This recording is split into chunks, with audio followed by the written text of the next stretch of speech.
So the mistakes of the Pac-12, and this is not an exhaustive list. This is just 4 off the top of my head. And again, I had 4 things they got lucky with, and then I got 4 things that they kind of got wrong themselves. What is up, everybody? It is Jake with Master Football, back at it again. Happy Monday. Thank you so much for being here. If you want to be up to date on everything college football, pro football, Madden, EA college football, NFL draft, anything related to American football, hit that red subscribe button. You will not be disappointed. Also hit the like button too. And if you're on Twitter, hit the follow button too. Growing the Twitter audience very well as well. Without further ado, let's get into the video. All right, guys, I made a video just on Saturday. And again, you got 5 videos last week, okay? Somebody's doing a little bit more work around here. But anyways, I made a video on Saturday that basically articulated the fact that San Diego State looks like they're trying to get, they kind of asked, but didn't, no, we weren't trying to leave the Mountain West. We're kind of leaving, but what if happens if we do? Can we have a month extension? But it's not an official, resignation, but we're kind of thinking about it. It was one of those weird touch and goes out there. Go watch the video. It's a great video. We did really, really well, as a matter of fact. Now, what I'm thinking things are turning around to be is I think eventually the Pac-12 is going to sign their deal. It looks like it's going to take longer than June 30th. And there's some stipulations with the Mountain West, with San Diego State, with their exit fee and everything like that. Now, I want to make sure I wanted to give credit where credit is due. Unfortunately, luck is not much credit, but it's what this video is going to be about. This video is going to be about 4 reasons why the Pac-12 is immensely lucky in this entire situation. We're also going to give 4 reasons what they've definitely voluntarily screwed up, and then 4 reasons why they are lucky. We're going to go through the article first, and then we're going to go through my presentation. Let's get into that article first. So here we are on TrojansWire.com, talking about eye-opening quotes provide some clarity on Pac-12 expansion goals and plans. And can we come down here from Matt Zemek that was just posted just yesterday?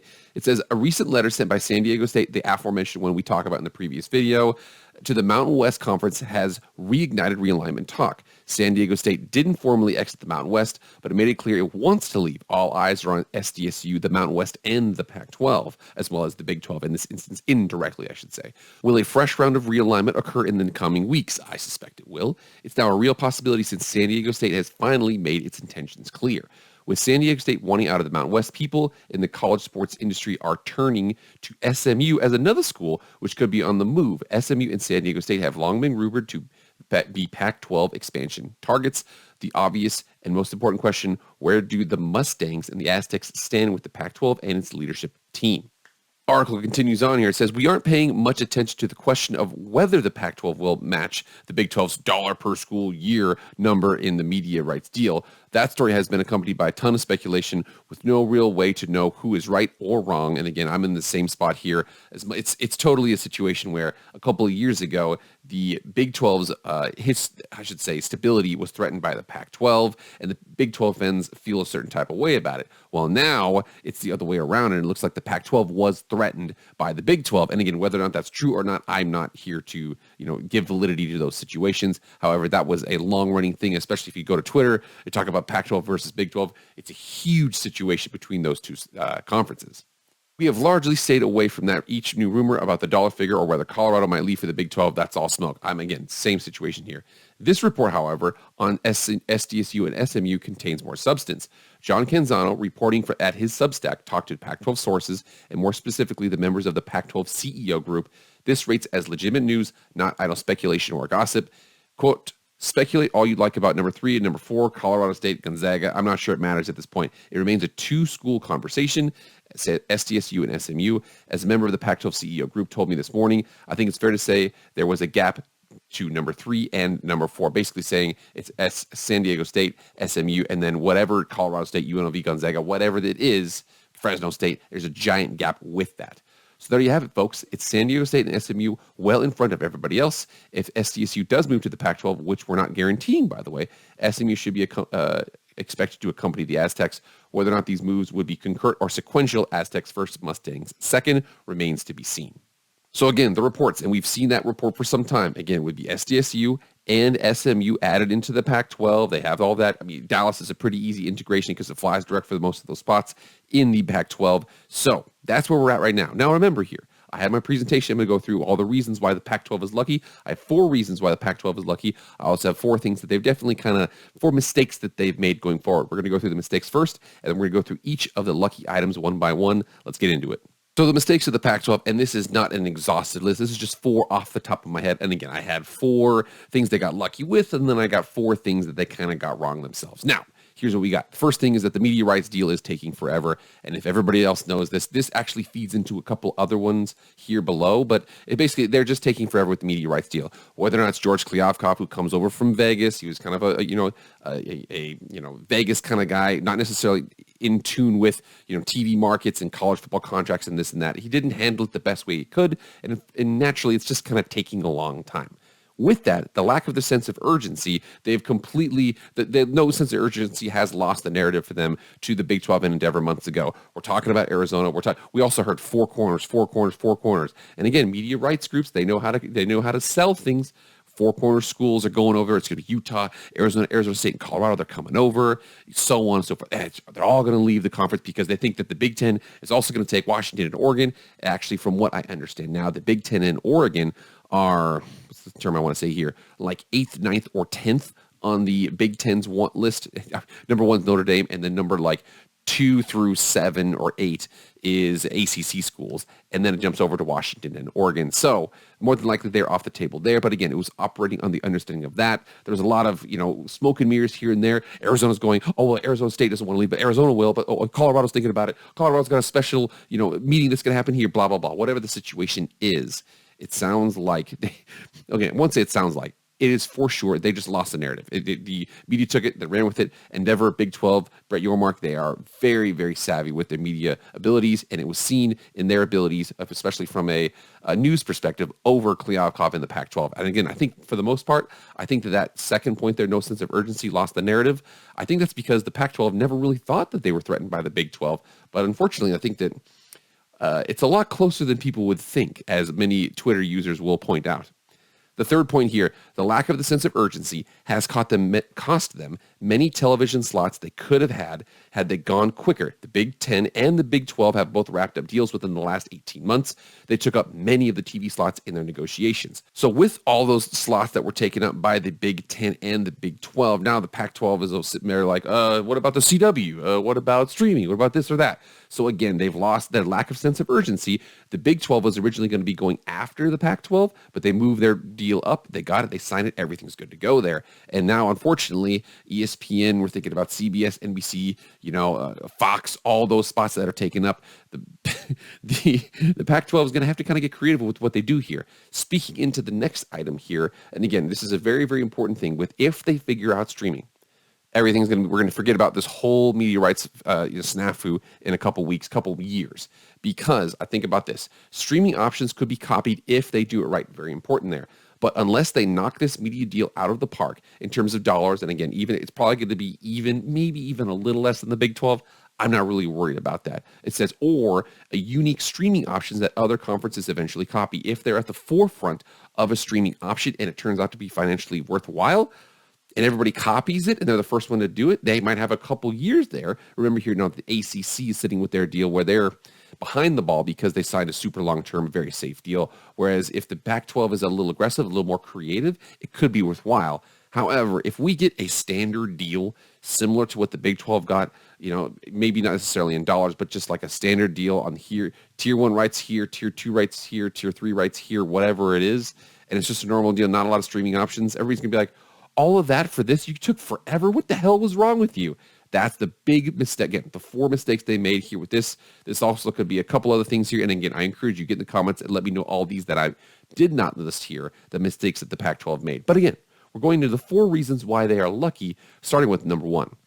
So the number 1 reason why the Pac-12 is lucky is that they will continue to exist. Despite taking much longer than expected, it would appear that the Pac-12 will sign a long-term deal to stick together. And again, we were talking at one point, it was going to be Oregon's going to be leaving, Washington's going to be leaving, Stanford and Cal are going to go over. It's going to be USC, UCLA, Stanford, and Notre Dame to the Big Ten. Stanford's being brought in for Notre Dame, blah, blah, blah. Whatever that situation is there was so much chatter, this and that.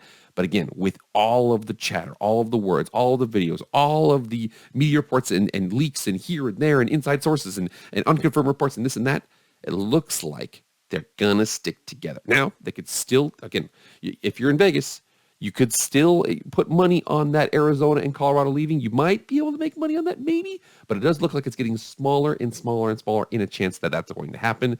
So again, it looks like the Pac-12, which a lot of people said was dead when USC and UCLA were leaving, looks like they're going to live.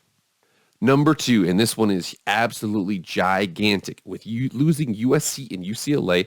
Again, the reason number 2 why the Pac-12 is lucky is they will maintain a presence in Southern California. Think about this. With how big Southern California is and how many schools are out there, think about the situation. The top brands in Southern California for college football, south of Fresno, but not counting Fresno, are USC, UCLA, 1 and 2, San Diego State number 3, and then FCS, Cal Poly, and San Diego. If they weren't able to get, the Pac-12 wasn't able to get San Diego State, they would have had to gone to the FCS ranks to maintain a presence in Southern California. And again, not even in San Diego's one, but in Cal Poly's in San Luis Obispo, which is kind of far off. It's a ways away from Southern, the LA, Orange County area, San Diego included. It's kind of a ways off from that. So again, this was their only option. They were able to maintain it. Pac-12 still has a presence in Southern California, a mainstay for the league.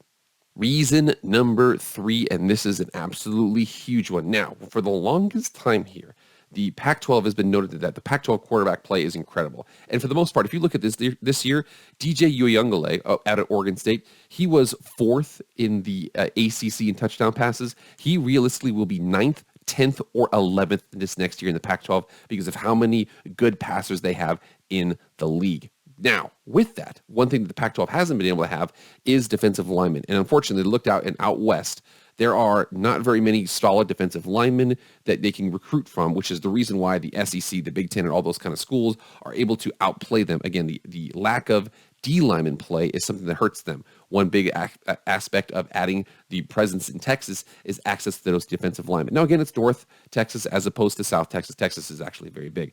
But the Pac-12 is lucky because now not only do they maintain a presence in Southern California, they're adding a presence in Texas. Again, they lose USC and UCLA. It hurts immensely, but they save a presence in Southern California, and they add Texas. Huge, huge, huge for them. A lucky situation. You're just like, I can't believe, first of all, I didn't even know the league was going to exist. Didn't know they'd still maintain Southern California, and now they're adding presence in Texas, which flies direct to everywhere in the league. That's a home run. And last but not least, this is very important here. There's been a lot that's made about the fact that if the San Diego State has asked for an extension to the Mountain West, if they leave before, June 30th of this year, a couple of days from now, then they would only have to pay $16.5 million. If they leave after, it would be potentially $34 million, blah, blah, blah, whatever the situation is here. Think about this. They will be able to get San Diego State when they need them. So again, it might cost a little bit more, it might cost a little bit here or there, because remember here, other conferences have been in sticky exit situations too, and history points to everyone agreeing eventually, aka dollars. I bring this article up to show you what I'm talking about. Now remember here, Marshall, Southern Miss, and Old Dominion all filed suit against Conference USA to bid to leave their league this summer. Now remember here, what happened before was Marshall, Southern Miss, and ODU said they were leaving the league, and they're leaving the league early. And Conference USA is like, no, you're not. And they're like, yes, we are. It got to the point to where Marshall, Southern Miss, and ODU were basically saying, yeah, we're going to be in the Sun Belt. And then the next season, it posted the schedule, and the Conference USA included Marshall and Southern Miss on their schedule as kind of like, no, you're not leaving. Yes, we are. No, you're not leaving. Yes, we are. Whatever that situation was. Remember here, they sued, and the reason why they sued was because they wanted to make sure that, like, okay, so here's the deal. You're not going to let us leave? Well, we're going to sue you, and that means we're going to withhold our payments. We're going to play in that league anyway, and you might get your money, but it's going to be 6 years down the road. Eventually, they settled. So coming back to this, think about that situation here. The Mountain West is like, okay, so here's the deal. We could get 16.5 and maybe a little bit more from them for sure. We put it in writing. They send it to us. They leave. Everything's good. Or we say no. We say nope. You have to go by the bylaws. They sue. We push the payments out 5, 6, 7 years. We still get the money, but by then they're already getting Pac-12 money. They don't even care at this point. And we, the entire time, have been operating at a loss because we're not able to make money off of, or I'm not able to get our exit payment and distribute it among our schools. So remember here, 60% of something is better than 100% of nothing. I wouldn't be surprised, again, if they settled, they're like, okay, so it's not 16. You technically waited another year. It should be 34. We'll settle at 22. Whatever we'll settle at 24. That situation is more than likely going to happen. Again, when the Pac-12 is going to get San Diego State when they want to get them, whether that's going to be sooner or later, all comes down to dollars, which the Pac-12 has more of than the Mountain West. There will be a historical video on the incompetence of the leadership of the Pac-12 in the future. I mark my words. However, right now, they're in a lucky spot with multiple different reasons. They're going to maintain Southern California. They still exist as a league. They're adding Texas. They're probably going to get San Diego State whenever they want to. There's a lot of situations that they're going to be just fine. Now, I know people say, oh, yeah, well, they lost USC and UCLA. They're a lesser league. Of course they are. But remember here, 10, 18 months ago, we were like, these guys aren't even going to exist as a league. Now they're going to exist going forward, still have Southern California, add Texas, and have their deal. Everything's going to be fine. It didn't appear fine for the longest time, but it should be fine going forward. All right, guys, get in the comments right now. What do you think about this whole situation? I personally, again, I think they've been lucky. There's been plenty of sins that the Pac-12 has made. However, they're going to stick together. They should be fine. You guys get in the comments right now. Let me think. If you guys think I'm completely off base, oh no, they're going to get Arizona and Colorado, you let me know. I personally don't think they will. But get in the comments and let me know. Remember, like, share, comment, subscribe, and follow on Twitter. Do all that stuff. I really appreciate it. I'll see you guys later. I am out.